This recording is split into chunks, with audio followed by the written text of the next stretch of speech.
Assalamualaikum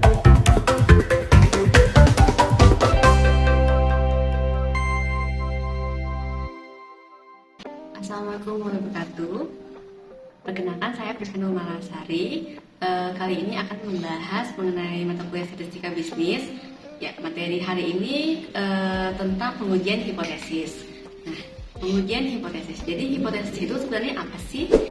Ya, hipotesis itu kata singkatnya adalah dugaan. Jadi dugaan sementara yang harus kita uji apakah dia benar-benar teruji nyata, benar atau tidak gitu. Ya, jadi hipotesis itu sebenarnya mencerminkan dari sebuah populasi yang jumlahnya itu besar, banyak. Karena jumlah populasi itu besar sekali, jadi kan kita tidak mungkin untuk menguji keseluruhan. Jadi kita harus mengambil sampel atau sebuah contoh yang ukurannya lebih kecil. Tapi hipotesis ini sebenarnya itu mencerminkan populasinya sendiri. Jadi sampel itu atau contoh itu hanya sebagai alat uji kita yang mau kita uji untuk mencerminkan si populasi tersebut. Ya, ciri hipotesis yang baik itu ada 3. Yang pertama adalah kalimat hipotesis itu harus kalimat yang tegas. Yang kedua adalah kalimat hipotesis itu harus dapat diuji secara alamiah. Karena tadi kan kita kan mau mengujikan apakah dia benar, nyata atau tidak. Dan terakhir itu hipotesis yang baik itu adalah harus ada dasar yang kuat nih. Apakah itu teori atau pemikiran yang lain atau logika atau yang lainnya. Lalu manfaat hipotesis pastinya ada 4, yaitu pertama adalah menjelaskan masalah penelitian, yang kedua menjelaskan variabel-variabel yang akan diuji, yang ketiga adalah sebagai pedoman kira-kira metode mana sih yang kita akan pilih untuk menganalisis data kita, dan terakhir itu sebagai dasar untuk membuat kesimpulan penelitian. Lalu di slide ada contoh hipotesis nih, kalimatnya adalah ada pengaruh positif yang signifikan antara pemberian insentif, lingkungan kerja, dan kepemimpinan terhadap semangat kerja karyawan. Kita mau menguji nih, kira-kira kalimat ini tuh benar terbukti nyata nggak sih gitu. Jadi dari kalimat ini tuh kita akan tahu masalah kita apa, variabel penelitian kita apa, metode kita kira-kira apa ya yang akan digunakan, dan terakhir pastinya kesimpulan. Jadi dari kalimat di saat ini kita akan tahu tentang keempat hal yang tadi saya sudah bahas. Lalu dalam merumuskan hipotesis itu kan tadi kan harus ada dasar ya yang kuat. Dasar yang kuat itu ada 4 nih. Yang pertama teori, pastikan apapun itu statement yang kita akan uji hipotesisnya itu harus ada dasar teorinya yang kuat. Yang kedua bisa dari penelitian terdahulu. Jadi penelitian terdahulu itu maksudnya adalah penelitian yang udah dilakukan oleh orang-orang kita atau peneliti-peneliti kita sebelum kita melakukan penelitian tersebut. Yang ketiga, berdasarkan penelitian pendahuluan. Nah, penelitian pendahuluan ini adalah penelitian yang kita sendiri yang melakukannya, tapi sebelum saat ini yang kita akan mau melakukan penelitian. Dan terakhir adalah berdasarkan akal sehat peneliti atau logika kita. Ya, selanjutnya ada konsep perumusan hipotesis atau langkah-langkah kita nih, bagaimana caranya membuat hipotesis. Yang pertama, pasti semua penelitian kita itu pasti berawal dari masalah penelitian. Lalu selanjutnya ada teori, tadi yang 4 sumber yang sebagai dasar kita membuat hipotesis, ada teori, penelitian terdahulu, penelitian pendahuluan, dan juga akal sehat atau logika kita. Lalu dari situ kita bisa nih merumuskan hipotesis atau kalimat hipotesis kita. Lalu setelah itu kita baru nih cari data apa aja variabel yang akan kita gunakan dalam penelitian kita. Lalu setelah itu baru setelah datanya tersedia ada, lalu kita bisa menguji hipotesis dengan rumus-rumus yang sesuai dengan kasus yang kita mau. Dan terakhir pastinya ada kesimpulan. Nah, selanjutnya ada 3 jenis hipotesis. Yang pertama adalah hipotesis deskriptif. Ini karena deskriptif ya, jadi kalimatnya itu hanya menggambarkan, mendeskripsikan hal yang terjadi dan yang ingin diuji. Kalau yang kedua, komparatif ini yang namanya juga compare, pasti kan membandingkan. Jadi di sini kita mau menguji kira-kira rumah sakit A sama rumah sakit B lebih memuaskan mana nih si pasiennya gitu. Atau misalkan pendidikan, misalkan kampus A sama kampus B lebih menghasilkan mahasiswa yang berpendidikan tinggi itu yang mana gitu. Jadi kita mengcompare atau membandingkan dua sampel yang mau kita uji. Dan yang terakhir itu ada hipotesis asosiatif. Nah, kalau asosiatif ini lebih ke kalimatnya tentang pengaruh antara variabel A dan variabel B. Apakah dia berpengaruh nyata atau tidak? Nah, itu adalah jenis-jenis hipotesis. Nah, ini selanjutnya ada contoh lebih detailnya. Tadi ya sudah kita bahas bersama. Nah, ya lalu langsung ke uji hipotesisnya. Jadi tadi kan kalimat hipotesisnya kan udah ada. Nah, setelah itu kan kita perlu nih menguji nih. Kira-kira gimana nih caranya kita menguji hipotesis? Nah, di sini nanti akan ada H0, H1. Nah, selanjutnya kita mau melihat dulu nih, kira-kira stepnya apa aja sih untuk menguji hipotesis. Jadi ada 4 step utama nih dalam menguji hipotesis. Yang pertama adalah kita harus membuat dulu hipotesisnya. Tapi hipotesis kita itu ada 2, H0 dan H1. Nanti kita bahas selanjutnya. Yang kedua, menentukan taraf nyata dan wilayah kritisnya. Yang ketiga, menentukan nilai hitung. Dan keempat, yaitu kesimpulan. Ya, step yang pertama kita mulai ya. Perumusan hipotesis. Jadi ada 2 hipotesis yang akan kita list di dalam uji hipotesis. Yang pertama, hipotesis 0, yang kedua adalah hipotesis alternatif atau disebutnya H1. Jadi sebenarnya yang kita ingin uji itu sebenarnya itu yang paling kita tahu kira-kira berpengaruh nggak antara insentif karyawan terhadap si semangat karyawan. Kayak contoh yang tadi sebelumnya ya. Nah, kalimat yang sebenarnya yang ingin kita uji itu nanti kita akan taruh sebagai hipotesis alternatif atau H1 yang kita pengennya itu tuh diterima gitu. Nah, sedangkan hipotesis 0 itu sebenarnya adalah pernyataan atau statement atau kalimat yang sebenarnya itu kita tuh ingin ditolak gitu. Jadi pokoknya intinya segala sesuatu yang ingin kita uji dan kira-kira menurut logika kita ini benar nih ada pengaruh nih antara insentif sama semangat. Nah, itu ditaruhnya di H1 atau hipotesis alternatif. Nah, seperti itu ya. Nah, ini contohnya mengenai hipotesis ada H0 ditolak, ada H0 diterima. Jadi kalau misalkan H0 ditolak artinya si H1 atau hipotesis alternatif itu kita diterima kan, berarti teruji bahwa hipotesis kita itu nyata gitu. Kalau H0 diterima berarti penelitian kita itu tidak terbukti nyata gitu secara kenyataan. Lalu nanti kan ada penulisan H0 dan H1. Nah, kalau misalkan ada tanda-tandanya nih, jadi H0 itu ada tanda sama dengan atau kurang dari sama dengan atau lebih dari sama dengan. H1-nya itu selalu berlawanan. Jadi kalau misalkan H0 biasanya ya, H0 itu tuh selalu sama dengan. Nah, kalau H1-nya baru antara tidak sama dengan, antara kurang dari atau antara lebih dari. Itu penulisan di hipotesisnya.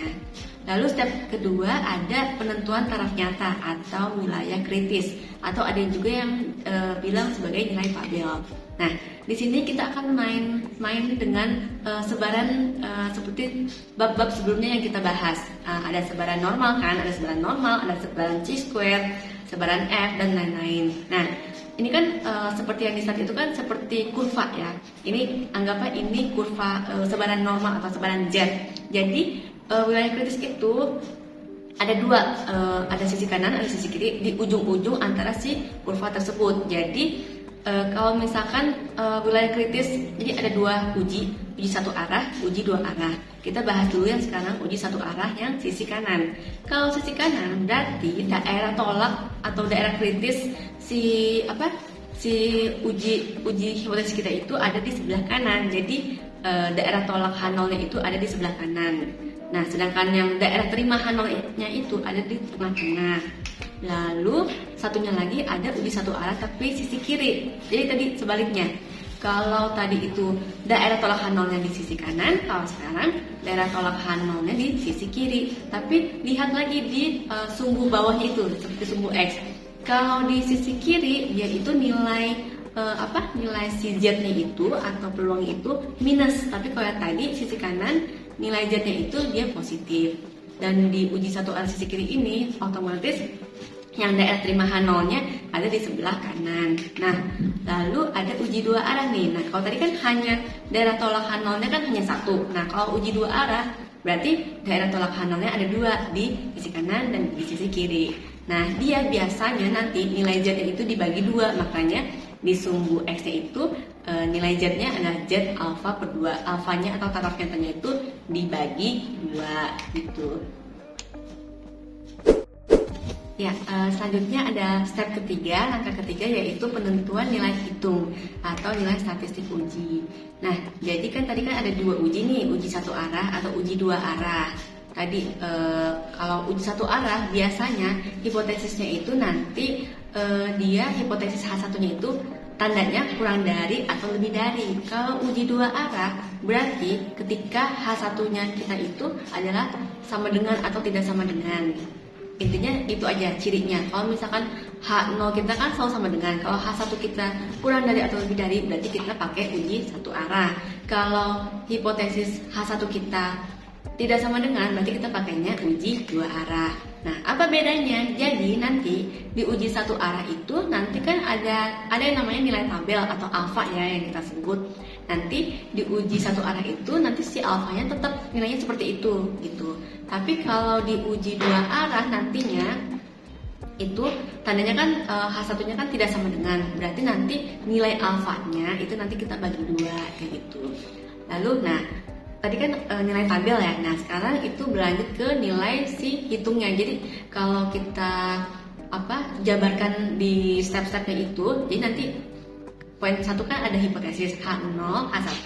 Poin kedua ada namanya nilai tabel. Kalau misalkan kita pakai rumus Z, berarti kan tulisannya Z tabel. Nah, ketiga nanti kita tulisannya itu Z hitung. Jadi di langkah ketiga itu kita mau mengetahui nih kira-kira nilai Z hitungnya itu berapa sih gitu. Jadi di sini contohnya ada tentang uji mengenai nilai tengah yang biasa kita gunakan di setiap kita penelitian gitu. Jadi ada 6 rumus mengenai uji nilai tengah ini. Jadi yang pertama seperti yang terlihat di slide di tabel, nomor 1 itu dipakai ketika kalau sampel kita itu besar, N lebih besar dari 30.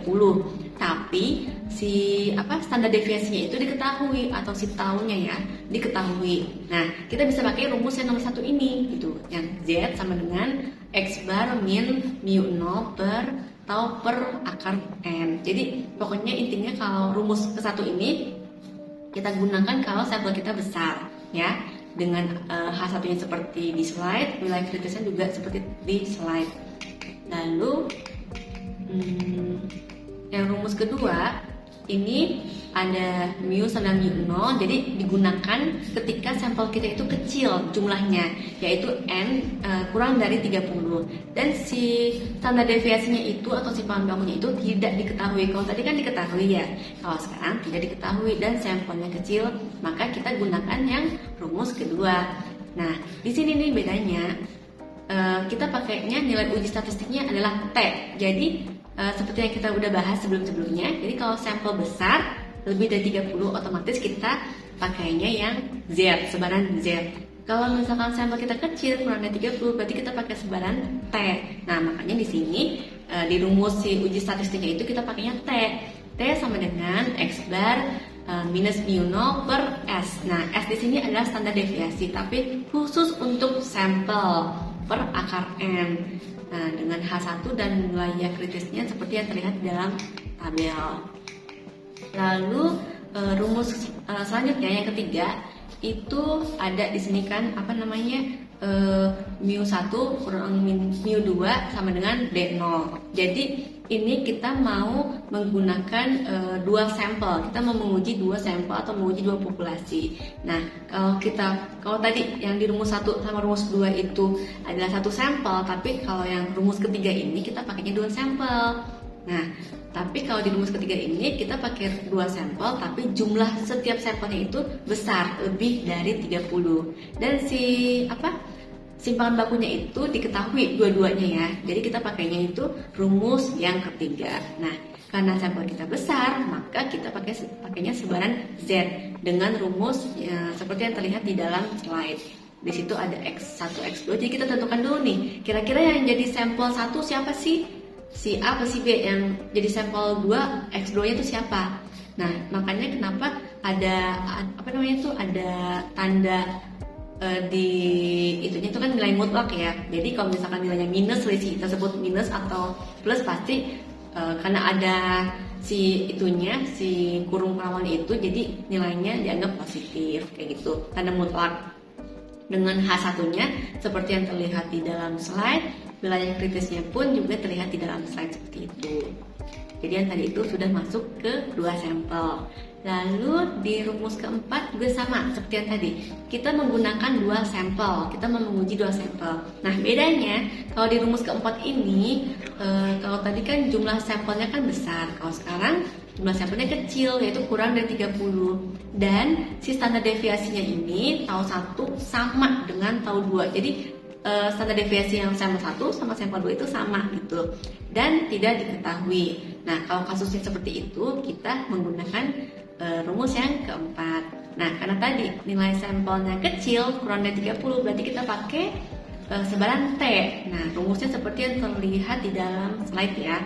Dan di sini juga ada yang rumus baru, yaitu S kuadrat gabungan. Jadi itu maksudnya, jadi setiap rumus ketiga sama rumus keempat itu ada bedanya, karena tadi kan jumlah sampelnya kan beda. Jadi ketika kita sampelnya kecil dan si standar deviasinya itu sama antara sampel 1 dan sampel 2, kita pakai yang rumus keempat dengan H1 seperti yang di dalam slide, dan daerah atau wilayah kritisnya seperti yang tertera di dalam slide.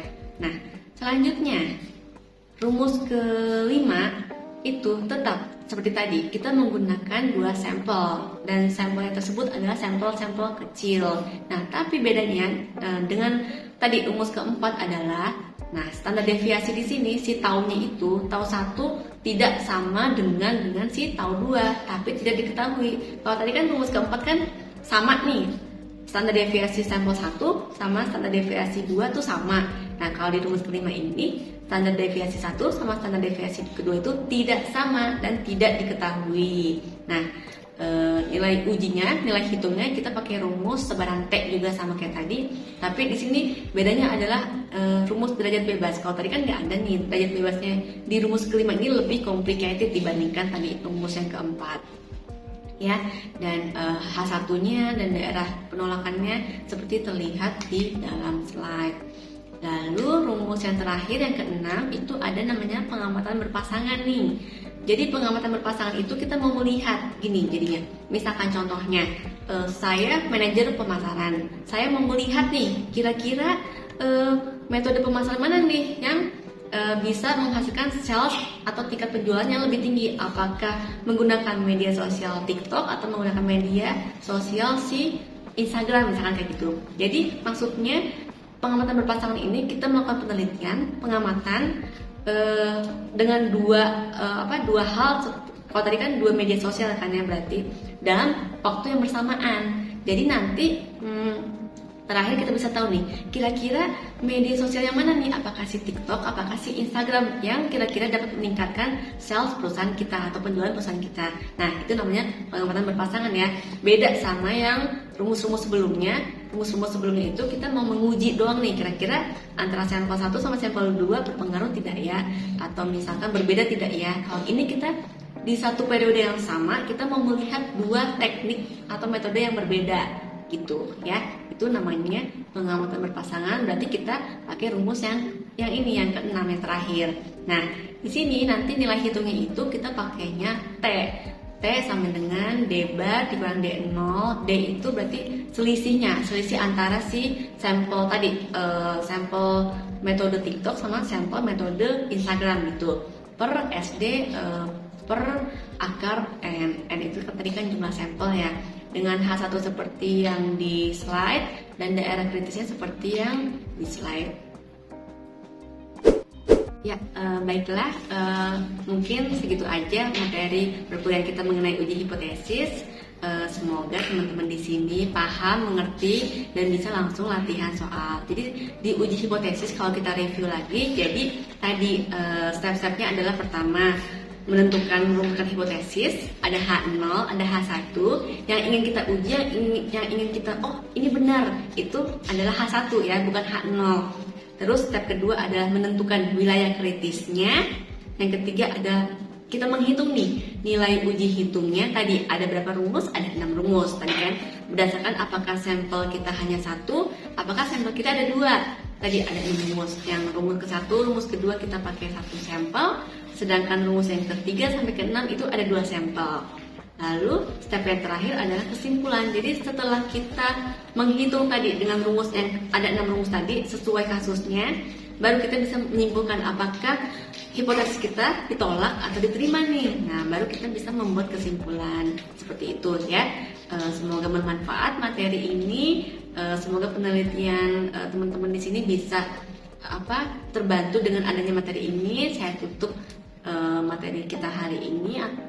Ya, terima kasih. Wassalamualaikum warahmatullahi wabarakatuh.